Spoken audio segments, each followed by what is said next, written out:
welcome to this week's Healthy Literacy. Do you know what a percussion is? A percussion is made through tapping or a rhythm. Do you know who uses a percussion? Well, that would be dancers or drummers. What forms of exercise do you like to do? Did you know dancing is a type of exercise? And this week on Healthy Literacy, we're going to learn about a famous tap dancer from back in the 1930s.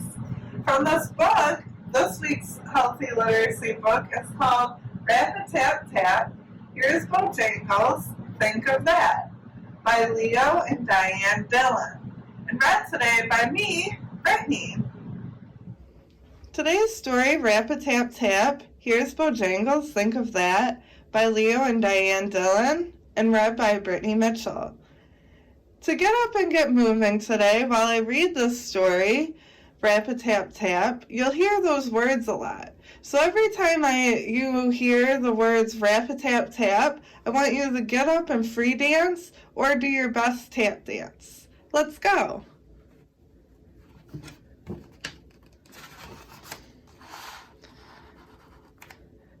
There once was a man who danced in the street. Rap-a-tap-tap, think of that. He brought pleasure and joy to the people he'd greet. Rap-a-tap-tap, think of that. He didn't just dance, he made art with his feet. Rap-a-tap-tap, think of that. He danced past doors, some were open, some closed. Rap-a-tap-tap, think of that. He danced past folks in fancy clothes. Rap-a-tap-tap, think of that. He danced through a place people called the Skids. Rap-a-tap-tap, think of that. He danced through crowds of laughing kids. Rap-a-tap-tap, think of that.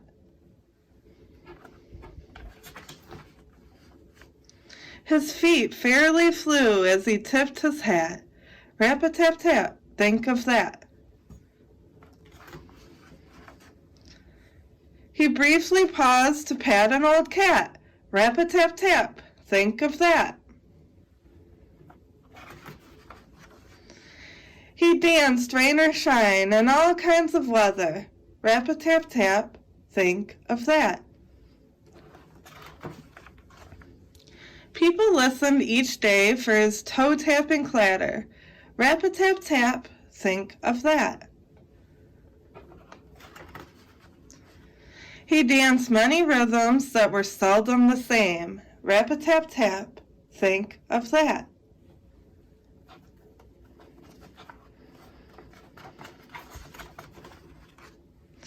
Dance was his passion, and it brought him fame.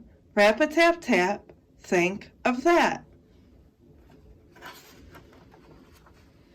Bojangles, Bojangles, that was his name. Rap-a-tap-tap, think of that.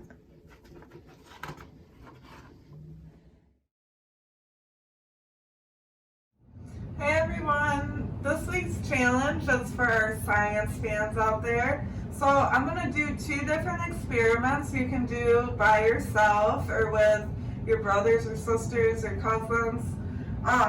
So what you're going to need for our first experiment is just a few objects, so some soft and some hard objects, because we're going to test them out. So I have a book, I have a wooden frame, I have a little apple beanie baby, so he's soft. I have a piece of paper. And then I have another paper, and on this paper, I'm going to record my results. So, like I showed you guys, I have my paper, I wrote my book, my beanie, and the wooden frame.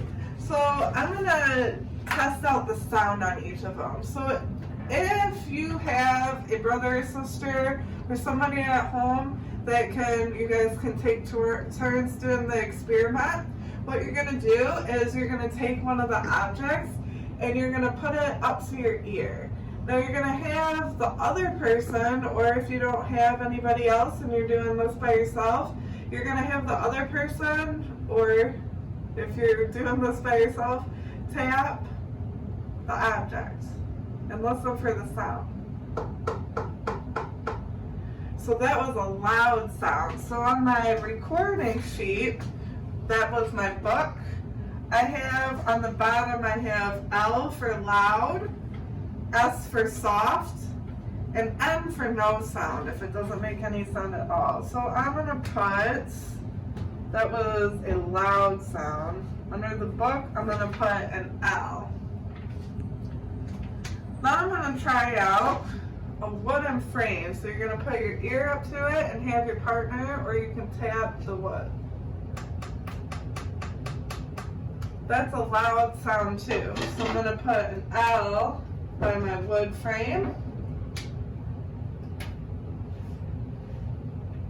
For my beanie, I'm gonna put it by my ear, and I'm gonna have, tap it.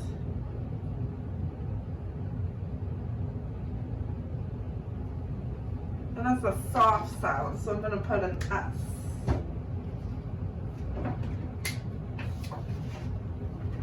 And my paper. That's a soft sound too. Okay, so that's one experiment.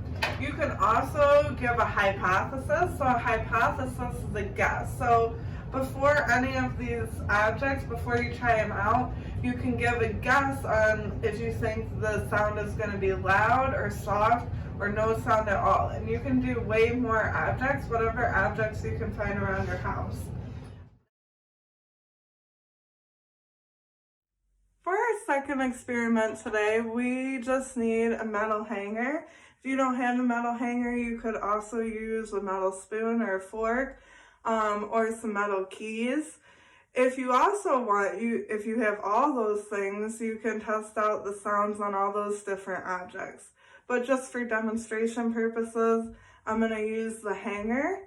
So you need the metal hanger if you have one, and a piece of string. And the string should be long enough because we're going to do a kind of silly experiment, but I promise it's so cool when you actually hear the sound.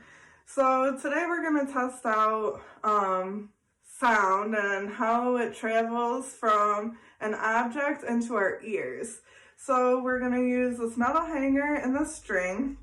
And the string should be long enough, like I did at the length of my arms. And then once you have the string and the metal hanger, or you can use the spoon or the keys, you're just going to tie it around. So for the hanger, I just tied it around this center part. Then what you're going to do is, it's going to look really silly, but this is the cool part when we actually test it out. You're going to wrap the string around your finger. So you're going to use your index finger and wrap it around there. And then you're also going to wrap it around your other finger that on the other end of it. So you're going to wrap it around this finger too. And what you're going to do is you're going to put your fingers inside your ears, and you're going to lightly, very lightly, we don't want to damage the wall, we're going to lightly tap the hanger on the wall or a hard surface like a table, or you can use the wall, and you're going to tap it. And you should hear a really cool boing sound. Now if you had another metal object like the spoon or the keys, you might get a different sound. So that sound was deep, like a bong. So that's one way you can test out sound. So what was going on in our experiment which made us able to hear these sounds? Sound waves are produced when our objects make vibrations. So when our solid objects like our hanger and our string, we're hitting another solid object like our wall or our table. This vibration that was produced traveled through the hanger and our string and into our ear and hit our eardrum, producing this vibration that our brain translated into a sound. Now sound waves can travel through solid objects, like the hanger and the string and the wall, which makes the sound really clear and loud. Sound waves can also travel through liquids like water, so if you were ever to go swimming and maybe yelled underneath the water, you could still kind of hear a faint sound, but it's not as clear as we heard when we hit our hanger against the wall.